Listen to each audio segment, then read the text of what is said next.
I am well. How are you? I'm doing wonderful. Thank you so much for joining for the One Global Virtual Summit 2024. You're looking so gorgeous in pink.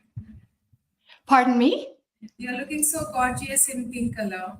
Yeah, I know. I just felt so. Greetings, everyone from Vancouver, Canada. We've had atmospheric river rain the last 2 days, and today it's beautiful. And I just felt like I needed something colorful. Yes, it's Yeah, lovely to perfect. see you in person, or at least on screen. Okay, so welcome on stage, Katherine Johnston. So before you start your presentation, I would like to introduce you to the audience. So Katherine Johnston is here. So she is a distinguished leader, consultant, ICF certified coach, and author. Best Based in West Vancouver, Canada, she is renowned for her practical approach, engaging style, and ability to build high-trust environments that deliver tangible results.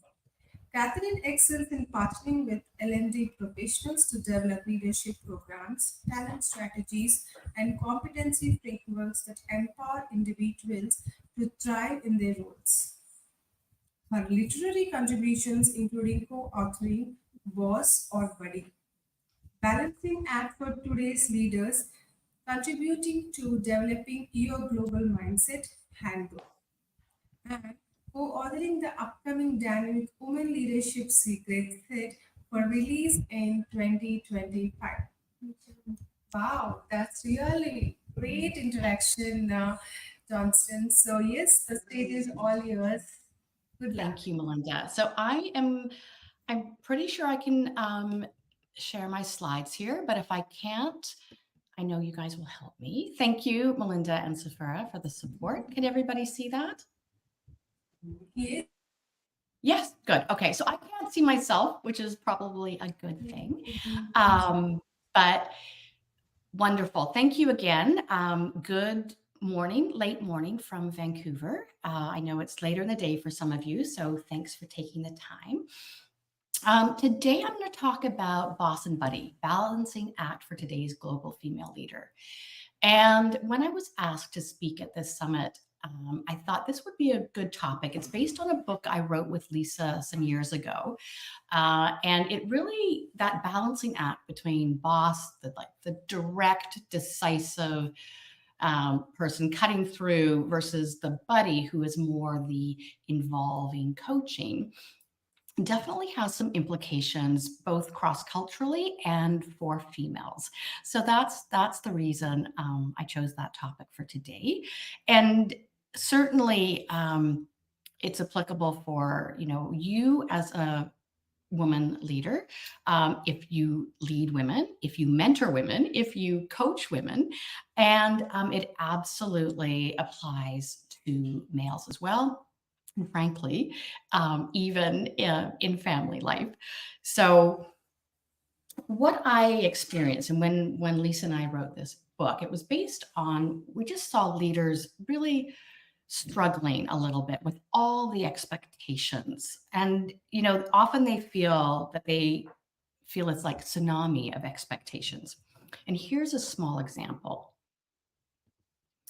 Lead, create results, guide, coach, ask, smile, encourage, facilitate, understand, consider, get things done, motivate, compliment, remember birthdays, evaluate, listen to everyone, involve, cut to the point, anchor, comment, decide, inspire, show interest, be humble, tough when needed, a role model, empathetic, and even run the Boston Marathon or whatever that event is in your part of the world.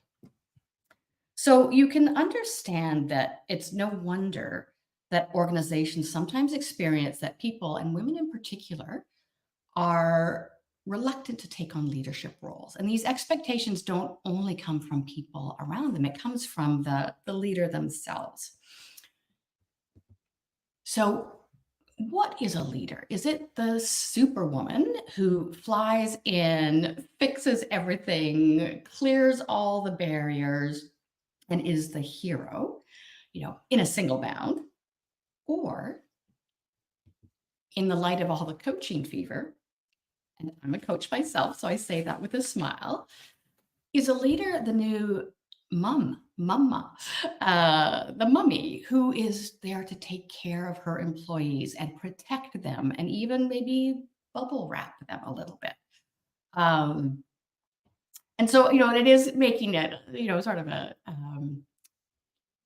exaggerated two examples, but there are these different expectations. And so, for you as a leader or working with people who do lead, how do you help them navigate this terrain? So, when Lisa and I wrote the book some years ago, we decided we really wanted to come up with a practical playbook, a practical guide for leaders that wasn't based in a lot of theory and research, but really took models and practices and things that leaders could easily try and put their own stamp on it. Um, One of my favorite quotes for those of you who might have read it is Malcolm Gladwell, and he has this 10,000 rule, which is 10,000 hour rule. And when he did the study, he found that highly successful people, whether in academia, in sports, in business, whatever, it really took 10,000 hours of conscious, intentional practice to become good, to become proficient. And I always like to remind new leaders of this, and even leaders who've been doing it for a while. When you become a leader, you get the promotion overnight. You haven't gone to school for 10,000 years. You haven't trained. And so really the importance of giving yourself grace, giving yourself time, giving yourself the tools, the playbook on how to become a better leader. And you might expect yourself or others to become brilliant overnight. It doesn't. It takes practice. So before we go any further, and if you have a mobile device, you can just take a picture of the QR code. This is a very short, non-scientific quiz, but just to give you a little idea, are you a boss or a buddy? There is also the URL to the left. And I think Melinda and Safira, you are helping me by also popping that in the chat.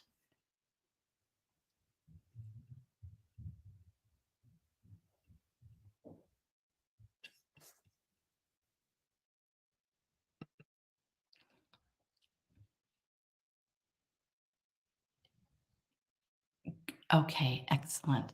So if that could be put in the chat, Safira or Melinda, so people can either take the QR code or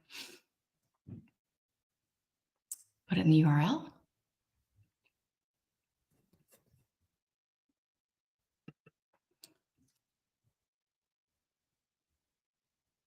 Yeah, okay.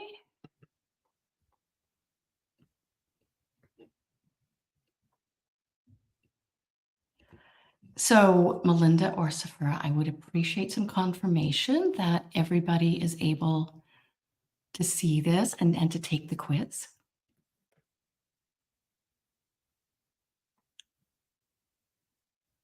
Thank you. Whoever said yes, we can.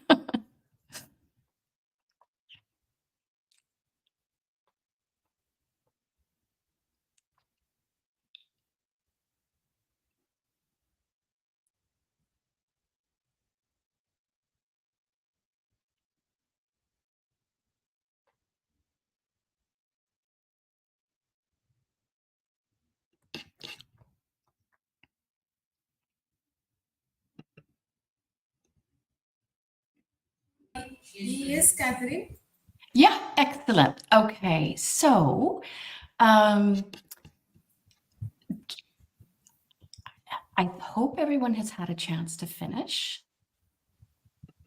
Okay, and then if you can, because I don't get to see the result, like you each got a result, whether you have a strong or mild preference for boss or buddy. And thank you again to Sephora and Melinda.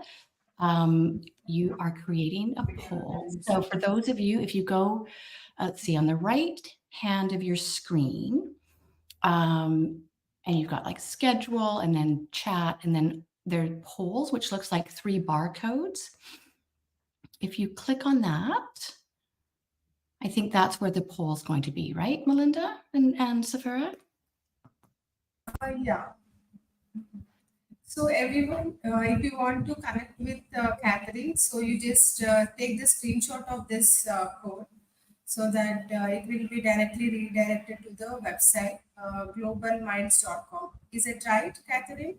Yeah. So hopefully if everyone has taken the quiz Yes. by So now. it's a quiz, online It's quiz. yeah, so you go into you do the QR code, you take the quiz, Okay. and then there's you and Sephora were creating a poll. It's not critical if it's not there, to be honest with you. Christina, thanks, Katherine. Christina, thank you, Christina. So you want us to play this online quiz? Yes. And this code, and you'll be redirected to the online quiz right now.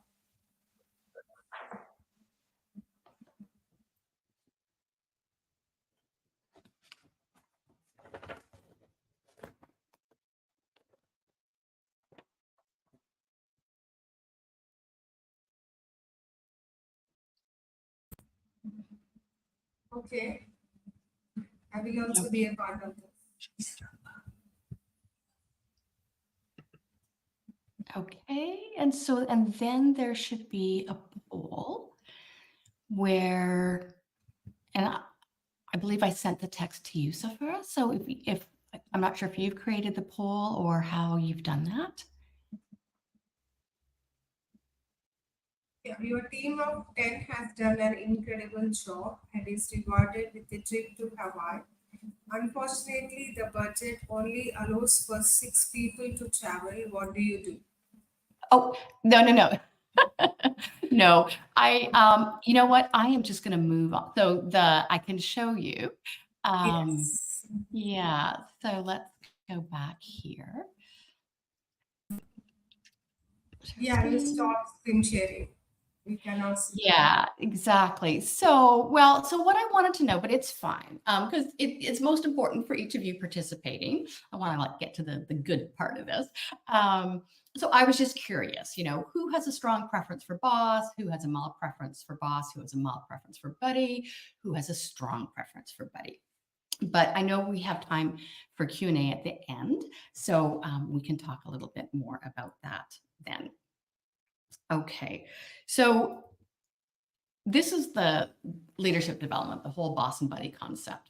And really it's you as a leader, you need to be both boss and buddy. And the context, the situation, the individual, the person you're working with, that really determines what is most effective for you in a particular situation.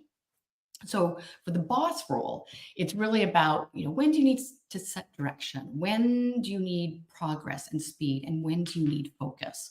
And buddy really brings out innovation and community and use of competence in those fantastic people that you have. So to lead for change, organizational change processes and individual development really requires a balance. And it's not easy. And I apologize because this slide got a little out of whack. You have complex resources, right? So there's each individual, so many different factors: culture, work experience, personality, gender, education, age, generation, all of those things. You meet a very complex day at work every time. And again, if you're the leader or you're leading others, coaching or mentoring, it's so important to have that ability to adapt. So in general, what does a boss do? And boss is not like that big, me, that like you think, oh, they're just hammering. Like the boss is an important role. A boss in that role sets boundaries, gives direction, evaluates input, makes decisions, clarifies expectations, defines goals, gives feedback, adjusts the course, says stop, and says go. So, stepping into that boss role, and I'll talk more about what playbook you have as a boss, is really when you feel there's a need for momentum and direction and pressure and speed. And I will also say that, there are times when you want to sort of be conscious of who am I as a leader and what does this situation require? So I have this drawing. It's actually from the original, from the book. Typically, boss emphasizes more of a difference in mandate and authority, so more hierarchy. And, I know that there are people watching from many different countries here. And, often there is something about the national culture in which you live that determines your attitude and preference towards mandate authority. So hierarchy, like high power distance, Hofstede, or lower power distance. So like I lived many years in Scandinavia, very egalitarian, very low power distance. And then there are other countries which have much higher power distance where hierarchy is more accepted and expected. So this, that's, if you think of yourself as a leader, or the people you lead, like where are you leading? What is your corporate culture when it comes to hierarchy and involving? What is your national culture when it comes to each of those? And for me, I've now worked in, 50 plus country, lived in 5, and really needed to adapt along the way as there were different expectations, both to a leader and to a female leader. So what does a buddy do?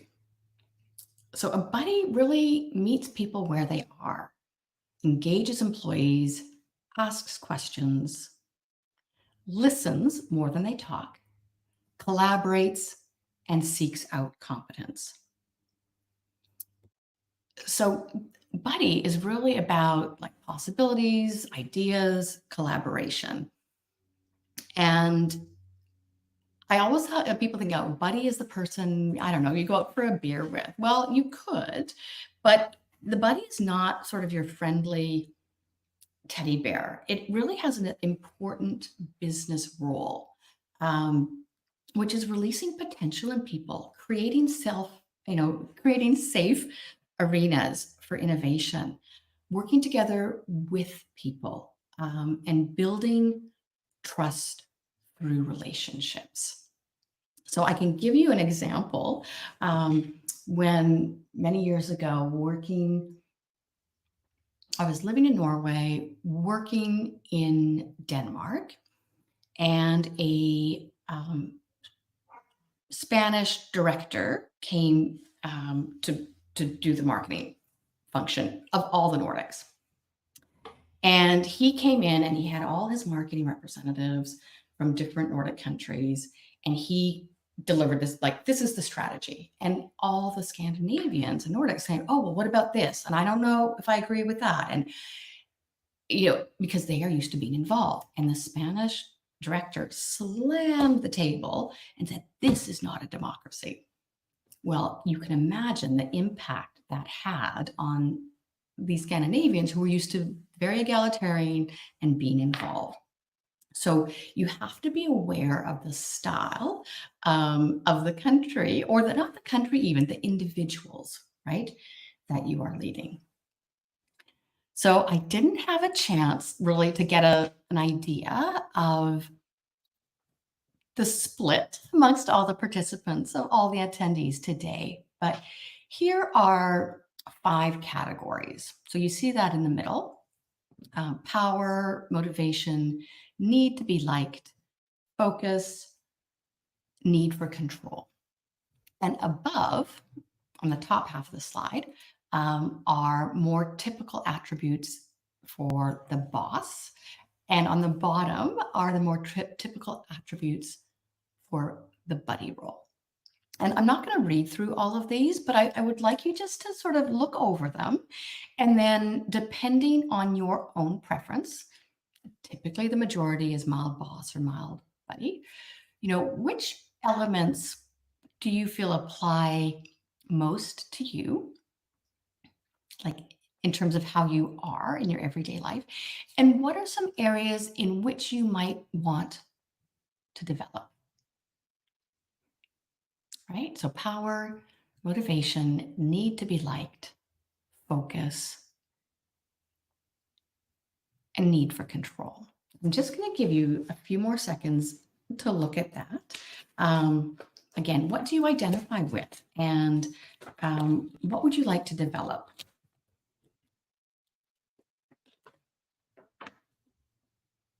Okay. And I believe you get a copy of the slides afterwards. So you'll have more time to look at it. Okay. So this is really the meat in the sandwich, as they say. And this is a playbook. And each of these for boss, like what does a boss do? Like what are practical techniques that a boss can train on in order to be more effective in the workplace? And in fairness, like each of these bullet points is sort of a 2-hour session in itself. So I don't have time to go into all of them, but I do want to review again, also for your own reflection. And then if you're leading leaders or coaching or mentoring them, maybe what are some areas in which they could strengthen their own development? So when it comes to boss, it's really about setting direction. It's the ability to delegate, removing the barriers, protect your people, clear the way, clarify expectations, being visible as a leader, and visible in the sense of you have that mandate. Give meeting Viagra, which is when this book was written, it was in Scandinavia, and it's not as politically correct sometimes, but it's really giving a boost, giving a variety, giving direction. And quite importantly, and this is where many, many leaders hesitate, is to provide feedback, and especially constructive feedback in terms of how people can be even stronger and better in their roles. So playbook for buddy. And I'm just, I'm going to go back because I chose these pictures with intention. So this is a conductor of an orchestra.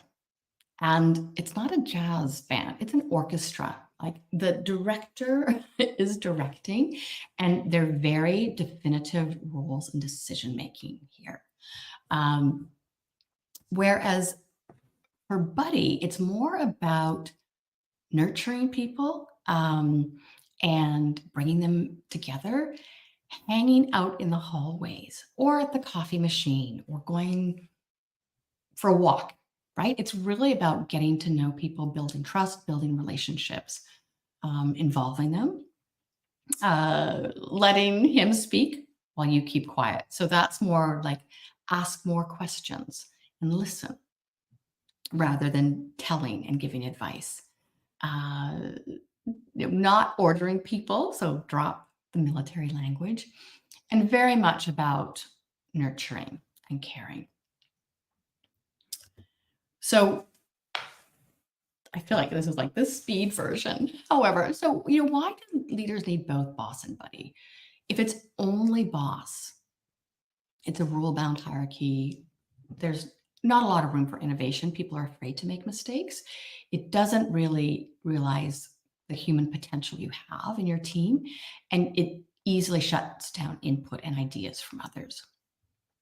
If it's only buddy, there can be limited progress because of recurring rematches. So there's an expression in Norway, like to make a decision is to start a new conversation. There can be a lack of coordination and a sporadic results. So you really, really need both.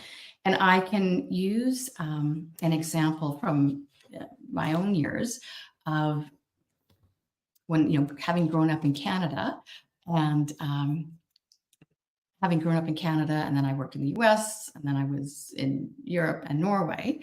And then I ended up on a short-term assignment in Russia. And the way I grew up was to, professionally, as a leader, was to give praise in public. And then when performance needed to be better, do that in one-to-one. And I was working with a young accounting manager in Russia, and it just was not making a difference. And I was frustrated. And a young executive assistant came to me and said, Katherine, you need to yell, or at least raise your voice to him, instructing him what he needs to do in front of his department. And I thought, that's so physically uncomfortable for me. Like, that goes through against everything that I have grown up with.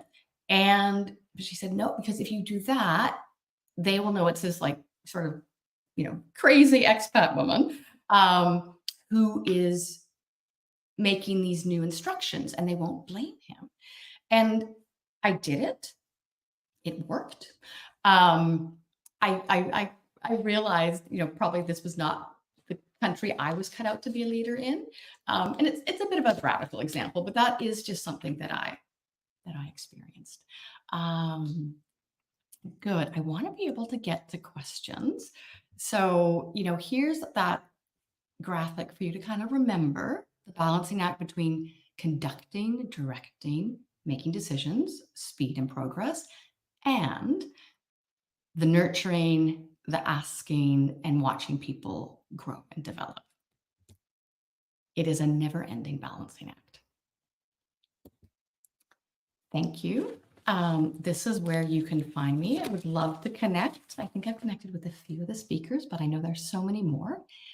And I will come out of the presentation, and I am ready if there are any questions. And you will, I think the idea was, let me just go into, yeah, great. Thank you so much, Katherine. I was truly captivated by your presentation today. That was really a fantastic speech. You really got a very good comments in the comment session. So yes, we do have a lot of questions from the audience as we are running out of time. So we will post you the questions personally so that you can reply them back. Yes, please do join our next speaker sessions as well and post your questions to them. Thank you and have a great day. All right. Thank you. Bye-bye.